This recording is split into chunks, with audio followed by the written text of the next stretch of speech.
one true God above, here is my prayer. Not the first you've heard, but the first I wrote.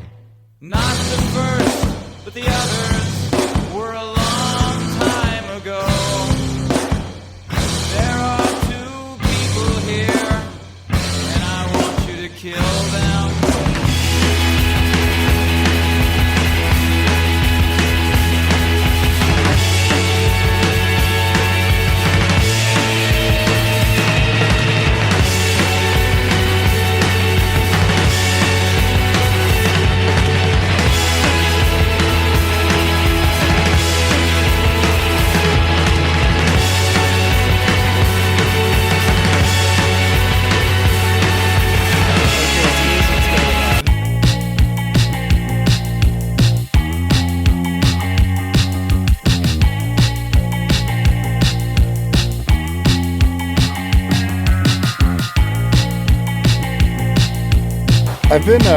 I've been listening to a lot of Guys with Brian Quinby, and because I think I go through periods of that when I'm really getting burnt out on current event stuff, and I need an escape. Yeah, and it just is one of those podcasts I listen to a lot, and I've been fixated on you know Caleb, despite Caleb being on a number of episodes of Fruitless, he doesn't like podcasts like at all. He doesn't listen to them. He hates podcasts for the most part. It's the Andy Samberg stance. Yeah. But I've been thinking if I were to get him into a podcast that I regularly listen to, it would be Guys.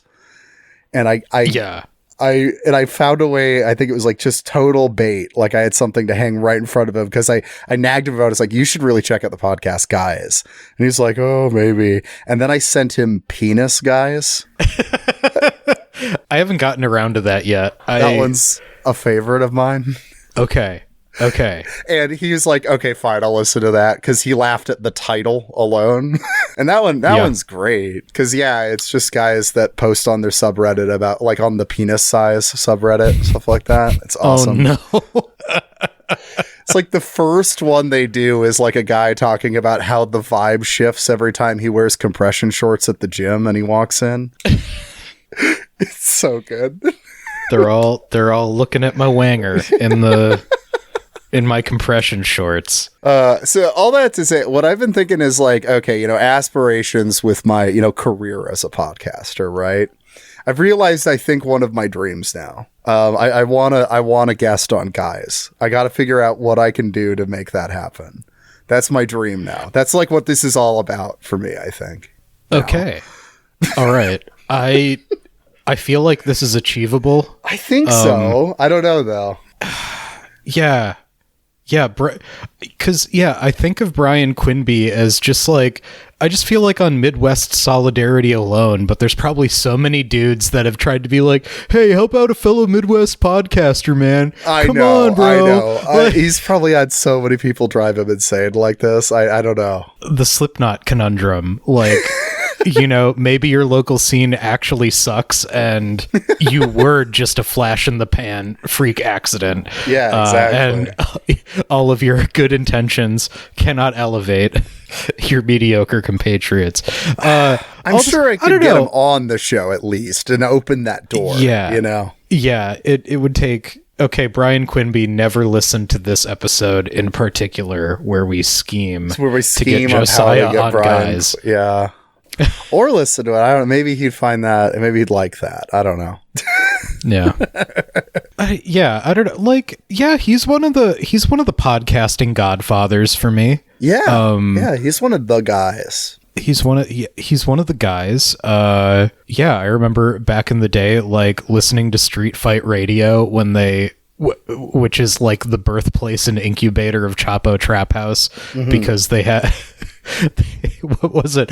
They had individually had Will, Felix, and Matt on different episodes, and then they had one where all of them were on there together, and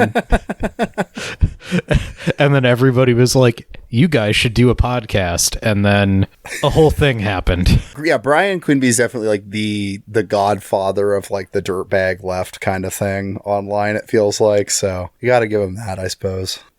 Yeah. And he turned it into a living. Like it's cool. Real humble blue collar guy kind of like made it good doing amateur radio, and that's pretty rad. It's pretty sick. It's pretty sick. I need to listen to more guys. I'm similarly like not. I listen to a lot of podcasts, but I don't listen to a lot of podcasts anymore. Like, I don't feel the need to keep current with very many. That's what I like podcasts. About guys is I don't feel that need about it. I just binge it, and I go through periods where I'll like binge it a lot, and then I won't touch it for a few months, so then I'll come back to it. Usually when I'm burnt out with like stuff about current events, which is a good amount of the stuff I listen to usually. Yeah, I don't. So this is interesting. So I would have gone to guys would have been perfect like a few years ago. I think I'm kind of losing that need to know what the most fucked up people on the internet are saying. Like, I think that's fair. Because I was really into the F+, which is like guys is very similar in that it covers a lot of the same subjects, but it's just like it's the modern internet. Like, you're pulling Reddit posts, you're pulling various things. Like F+ is deep dives into like websites and forums and stuff, just like the most oddball places on the, I mean, of course they cover their fair share of like subreddits and whatnot and Tumblr posts and whatnot, but sometimes it's just like a crazy guy's website that they found once. And I used to have like an infinite appetite. I'm just like, what kind of freaks are on the internet? I need to know. And now I'm like, I have heard enough from the freaks. It's kind of the freak world now. And like, I only want to hear from normal people right now. Yeah, that's definitely true. I mean, that's a good point. I don't know why guys like doesn't wear me out in the same way. I think because Chris and Brian are so funny. Yeah, and the guests they get on, like, I mean, Kevin Smith guys was an important part of my research for the Kevin Smith that was episode. A good one. I think that's actually what started my recent guys binge. Is I listened to that after we recorded the episode, and then I was like, oh yeah, what's going on with lottery guys? You know what I mean? That's always what happens. Is monster truck guys. Okay, if I'm recommending one, if you're feeling like you got to drift back into guys, actually monster truck guys is the one I recommend the most, because it's very clear all of these people that are posting are just really they liked monster trucks when they were 12. And they feel like they've lost the magic, and it's very obvious they just wish they were 12 again, but none of them will admit that. That is like the guy.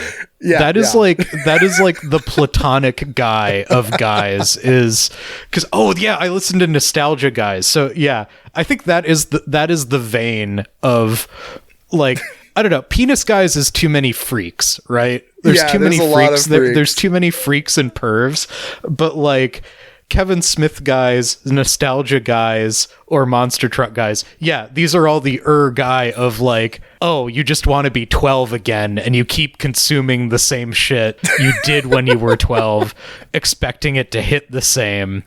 Those are real like Schadenfreude listens, because they're fun. You see, I mean, I see like there are a couple wrong turns in my past where I am like a Gamergate Funko Pop guy. And I'm so glad I didn't turn out that way. Like, I see the paths that were ahead of me, and I am so happy with the one I took. I don't know. Yeah, I fear that's going to be my Black Lodge, is just like, I'm going to have to like relive my adolescence, but just be a reactionary. Like, just double down on it and never learn in my 20s by hanging out with cool people. I just like keep going to the same church and hanging out with all of those freaks, and just, you know, hating everybody who isn't cishet white evangelical with a burning passion. And then, you know, maybe join immigration and customs enforcement in order to hurt my enemies, and then just spend your time slipping on the ice in Minneapolis, you know, just eating shit and constantly. Importing Filipino wives. Actually, no, I probably would have been like really into AI stuff. Like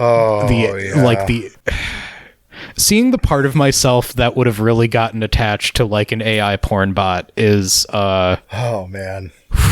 Hey, this is the introspection you can get when you're approaching middle age. You just kind of looking at all of the alternate realities that could have happened and coming to really appreciate the reality that did happen. I know, yeah, because it's like if I was able to like time travel and show like my 14-year-old self like what I'm like at 36, he would not believe like I'm incredibly content. He would see that as he'd be that is what every influence in his life is telling him, is like, oh, you've gone wrong. Yep. And it actually rocks. I'm doing great. I like being married and having a job and being able to podcast as a hobby. Like pretty thankful for those things. Yeah, those are fun things. Those are good things. Well, welcome everybody to the Music Exchange. It's the first Music Exchange of 2026. So that's exciting. It is.